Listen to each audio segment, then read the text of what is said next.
Right, so as expected, absolute bupkis. We didn't really expect that SSD to work, but we had to give it a try.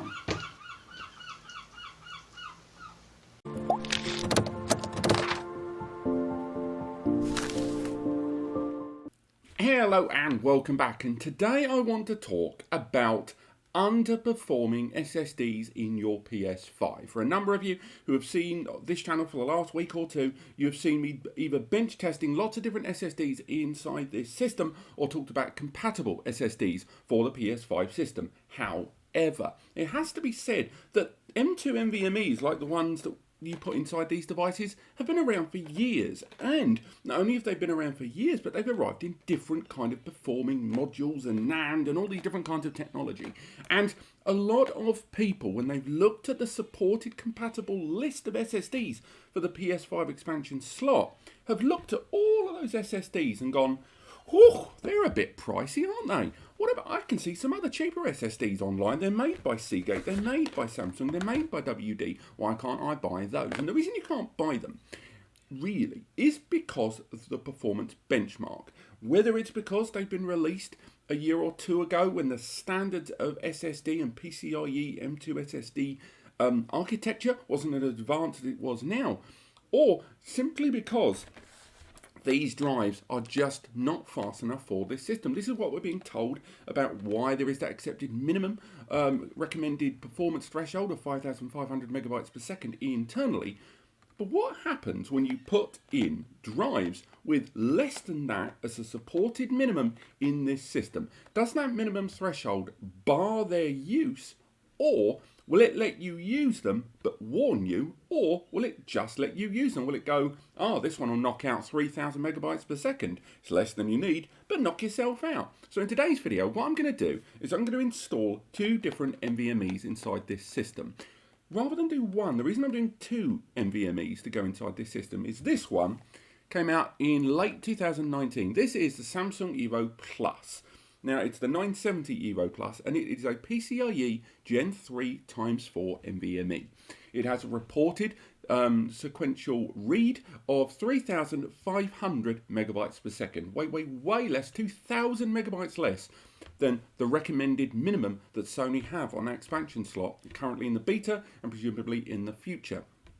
And I'm fully expecting to install this drive and this system go, nah, mate, not happening. And, you know, that's almost certainly what's going to happen. But what I'm really interested in is this one. This is the FireCuda 520. Now, for those that haven't been involved in SSDs for the last few years, you may be out of the loop that FireCuda is kind of Seagate's premium either gaming or editing large-scale footage NVMe series. It arrived in SATA as well, and there was hybrid drives at one point. But the FireCuda 510, 520, 530 are different generations of the same family. And although the FireCuda 530 is very much on the compatibility list for the PS5, this version, I hate seagulls. Seriously, stop being nice about Gerald in these videos, by the way. That guy's a dick. But the FireCuda 520... the 520 is a PCIe Gen 4x4 SSD. It shares the same architecture as supported drives on this. But because it came out in the earlier first generation of PCIe Gen 4 NVMe, so that guy's killing me, this isn't fast enough. If we bring that box real close, hopefully the light won't ruin it, you'll be able to see just there, hopefully on camera, that this drive has a reported 5,000 megabytes per second sequential read and 5,000 megabytes per second sequential write. So this is subpar, but it is a PCIe Gen 4 SSD, so it's going to be very interesting to see what this system does. So the first drive we're going to be testing is that Samsung 980. The Samsung 980 is the drive here that's the PCIe Gen 3 x 4. It's not the 980, it was on the Samsung 970 Evo Plus, I should say. So again, that is the Samsung Evo 970 Plus that's going in there. This is very much below par in what this system is supposed to be utilising. We're not going to use a heatsink for this. And again, I always recommend everyone uses heatsinks in their systems. But the reason I'm not using a heatsink on this right now is this drive isn't going to be in this system very long, and it's just going to make things easier to swap and change these drives out here on camera for you. So Let's get that in there. Get that drive installed. I tell you what else is super annoying, guys. I don't know where my favourite screwdriver is. And I'm well aware that that is a very pathetic, nerdy thing to say. But this is not my favourite screwdriver. And I don't know where it's gone. And I'll be honest, it's breaking me a little bit inside. Let's put that in there. I'm doing fine. Thanks for asking. So if we get that installed, we'll boot this system up. We'll use our capture device that we've been using previously. For those that asked, I'm using this HD capture device here. Again, I haven't linked to it in the comments, but I do recommend it. I've been using it for years. It puts out 720 and 1080p quite well. Let's get this cover back on there. That screws in nice and tight. We've got that drive inside, so let's get the PlayStation booted up and see what happens with our subpar or sub-minimum recommended performance SSD does inside the PlayStation.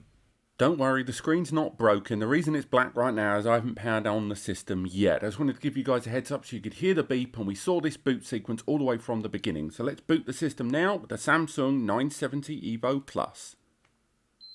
There's the beep in the background, and let's see what the PlayStation's got in store for us. Sorry about the sound quality being a little bit different. I've had to move everything around, but we can see the PlayStation logo there on screen. And from there, after this, what are we going to be greeted with? And as we expected, disappointment. It has recognised that it is not a PCIe Gen 4 SSD, although it is a 1 TB drive. Clearly, the PlayStation has accepted minimums on this, at least, that is telling us that we can't proceed with this. So, I don't think there's much more we can do here. Again, we can't go with any menus. Let's just go ahead, turn off the PS5 and install our Seagate Firecuda 520 to see if that minimum SSD will achieve any better results, because it is a PCIe Gen 4 SSD and it will be greater than 250 gigs. So let's find out.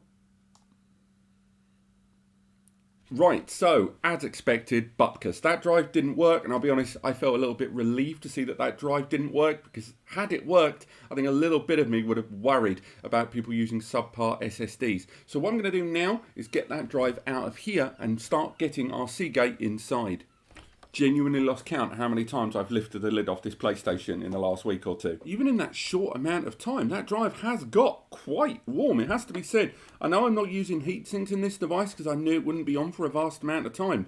But once again, guys, I know I keep saying it, and I will repeat it. To you guys in the comments that query the need for heatsinks, seriously, it's like $10, $20. Go and get one. Once again, I'm aware of the irony of telling you guys to make sure you have a heatsink when I'm not using one for these tests. But again, this drive's going to be in for a very brief amount of time, and it allows me to better show you that these drives are installed. So I am installing the Firecuda 520 now. So again, bear in mind, this is the drive that is a PCIe Gen 4 x 4 SSD. So it's the right architecture, but it's not supposedly going to be giving us enough performance inside. So let's bring that close to camera. As you can see there, that is the Seagate Firecuda 520 inside. And I know I'm going to keep repeating this throughout the video, and I'm really sorry, but it's just some people skip forward, back and forward in videos.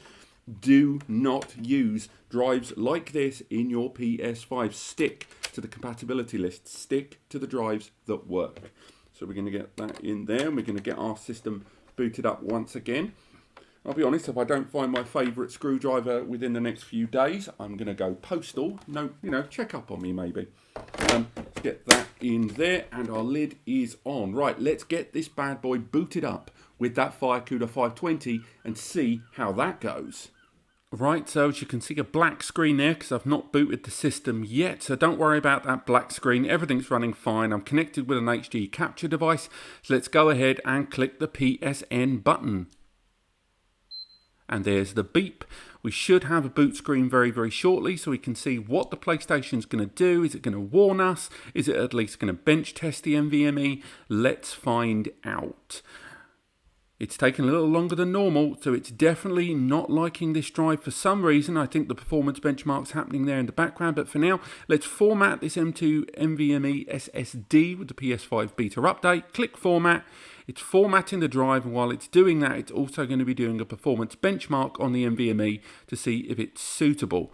And as we can see here, it has seen this drive as 5621. That's right, it has managed to see the NVMe just tipping into that read speed, something we did not anticipate.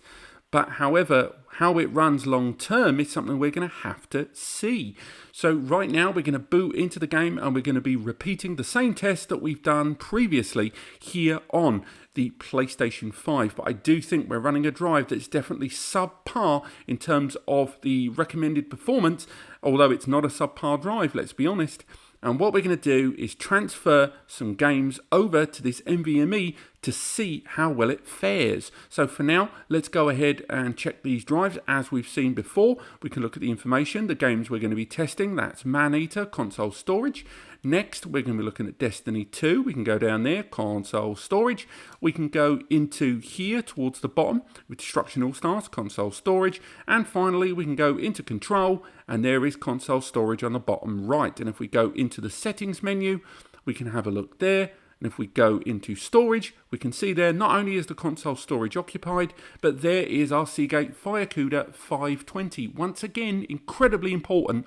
This is a FireCuda 520, not the 530. This drive is not compatible, in my opinion, and it is less than recommended minimums. Do not take this video as an indication that this drive is perfectly fine for use in a PS5. That is not the intention of this video. This is to see what a drive that is under the recommended minimums from Sony, what it does and how it performs. So for now, we've got the formatted drive. So next thing we want to do is move some games over to that NVMe. So let's move the games that we've been testing in all of our other tests over.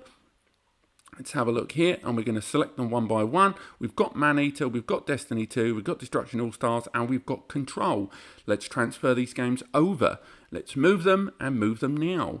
Now, while it does that in the background, again, I've touched on this already, and I'm really sorry to lecture you guys. I'm not your dad, but at the same time, it's worth highlighting. One, this is not a drive that is on the recommended minimum performance threshold. This video is not me telling you to go out and buy this drive for your PS5. I do not recommend drives that are under the recommended threshold of 5,500 megabytes per second sequential read. This is to see how the PlayStation handles this drive. The fact that it's managed to display 5,600 megabytes per second is actually really impressive. Now, given that when we've tested the Brent, the Samsung 980 Pro, the Gigabyte 7000S SSDs, and they reported sequential read thresholds of well in excess of 6,000, this is still definitely a lesser regard than we might have liked or seen, but still nonetheless, it's really intriguing to me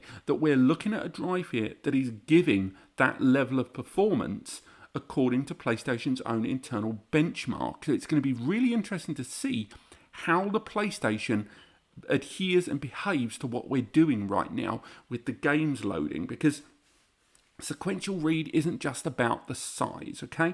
Just because it can transfer 5,500 megabytes per second sequential read, that's not the amount of data it's going to be dealing with per second. It's about responsive times, and that is a kind of a mean figure over time, okay?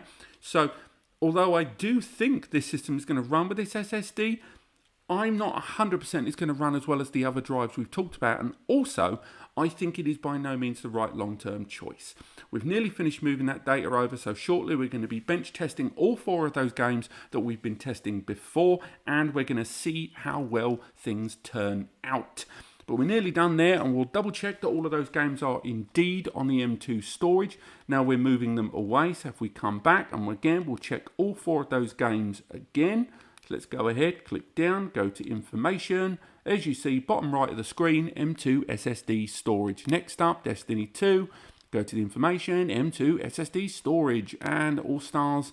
You know the pattern by now, M.2 SSD storage, and finally, Control, M.2 SSD storage. So, we're going to test Maneater first, just like all my other comparisons when we were testing a number of those PCIe Gen 4 drives. We were looking at how well these games compare in loading into game from the title screen on the console storage versus on the M2. The reason we don't include a lot of the screens that you're seeing here on screen right now is because these are largely unskippable studios and publishers. So consequently, if we try to compare them including these, I can't skip them. I think it's a false indication of loading. So what we're waiting for is to get to the title screen, and then we will compare how the console load recorded at an earlier date compares with the M.2 SSD load that you're seeing here on screen. So we're at the title screen. I'm going to click my fingers, get them both on screen. I won't be able to see the old recording, by the way, and let's see how they compare. Go. The loading screen right now. Let's see how we fare. That poor bugger's still getting attacked by the shark there. I think I'm going to call him Tim. Yeah, let's call him Tim. Okay, so we're in the game. We're just going to swim around a little bit. And again, I know there's pixelation on screen. That is the fault of the OBS recording that we're doing right now. It's quite a lot of heavy load that it's doing. And it's nothing to do with the console or the games. It's all OBS happening there in the background during this recording. It's quite a lot that it's taking care of right now. But the game seems to be running fine to me, which is a good sign indeed. If we go down, we'll have a little look, record and fight there. So why don't we come out of this game and test the next game? Let's go ahead, go back to our title screen, and what I'll do is I'll get Destiny 2 loaded to the title screen. So here we are at the title screen, of course, of Destiny 2. So without further ado, let's not waste any time. I'm going to click my fingers, get them both on screen for you guys, and let's see the loading times.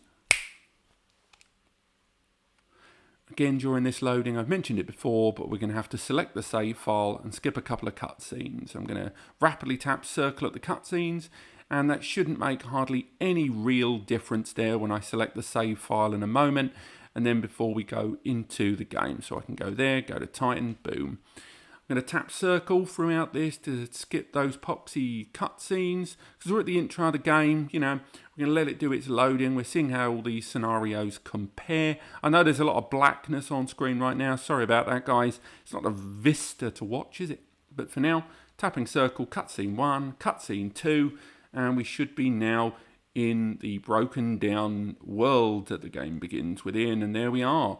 So we can go ahead, slide a little bit there, look around at the world, and things seem to be pretty much exactly the same as we've seen before. And of course, we will be bench testing heavier games at a later date, of course, but for now, we can go ahead and look at it there. But for now, we're seeing pretty much the same thing we saw before.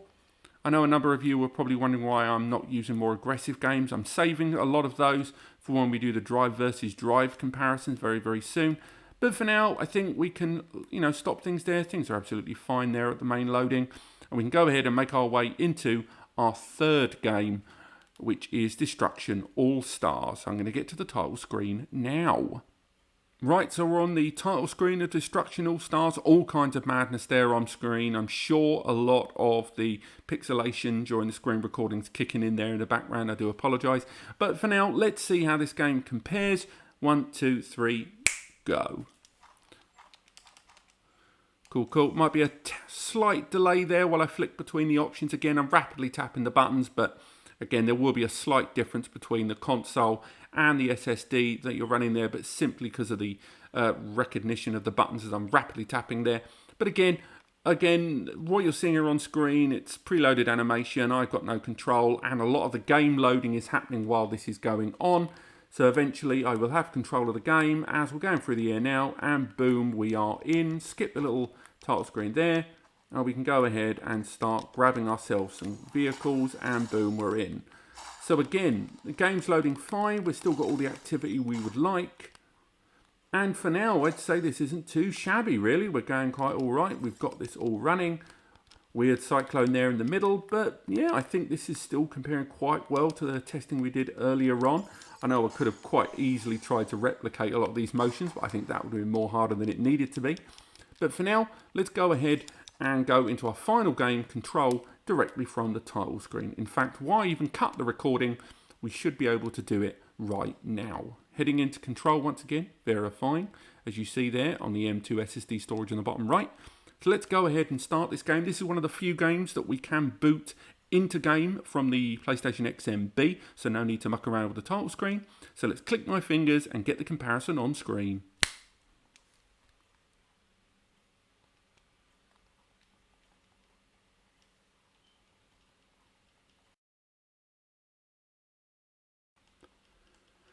Loading up the world. It's one of the few games we've actually got a loading screen that we can compare these two drives against and see how their loading compares. It felt a little slower there, guys. Again, I don't have both on screen in front of me like the way you guys have. I've recorded those, the bits of footage separately. So I'm seeing this on the M.2 storage, but I will say that felt a little slower that time. Not loads, we are talking very, very small. And maybe that's going to, prove me right or wrong in the edit later on. But I do feel like it was the tiniest pinch slower. So again, coming out of it there, we're in the game. Everything seems to be going fine. We've got all the usual chaos there happening. I even managed to get myself a trophy, weirdly. So we're going for it there. Do you know what? I should probably exit this game before the game exits me and I die. But for now, I think that's a good enough indicator to show the game loading generally. So why don't I come out of the game there, and what we're going to do now is we're going to transfer all 4 of these games back onto the console storage, just like we've done in our previous test. Let's move that back. But it's still quite interesting to see that drive, let's come out of it actually, let's double check, because it's quite surprising really that storage drive has continued to work. I'm really, really surprised that the 520 has taken us this far. And indeed, if we go into the system information, we can't really find out much about internal temperatures. It doesn't really work that way on these consoles. But for the most part, I'm very surprised that this drive has managed to work as long as it has done. But for now, let's go back and move these drives and we'll conclude the video. Let's move these games back onto the internal console storage for our next test coming soon. And I will be testing a PCIe Gen 3x4 drive next, just to see how the console adapts to that. But for now, let's move those games over and conclude the video with a few comments. So, what have we learned? The beta version of this PlayStation update has seemingly allowed us to take advantage of the Seagate FireCuda 520, a drive that on paper should not adhere to the compatibility list. So again, cannot stress this enough, and I know I've said this like 10 times, guys, do not buy this drive for your PS5. Even if it does appear to be working right now, there's a reason that Sony would have said sequential read has to be minimum 5500. Maybe it's for future-proofing on the consoles later in its life, when games start to take advantage of this kind of throughput at a later date. Who knows? But for now, I certainly would not recommend utilising a sub 5500 sequential read drive at this time. But nonetheless, let's be realistic. This drive has performed better than we anticipated it would. It's certainly, the fact that it even allowed us to install the games and run the games is more than I expected it to do. And perhaps, and I say this with the giant acre of salt, this may serve as a short-term storage option for some users when later down the line more expensive storage becomes more affordable, but I certainly wouldn't recommend it. Maybe if you've got a spare drive, but even then I just wouldn't really go for it personally.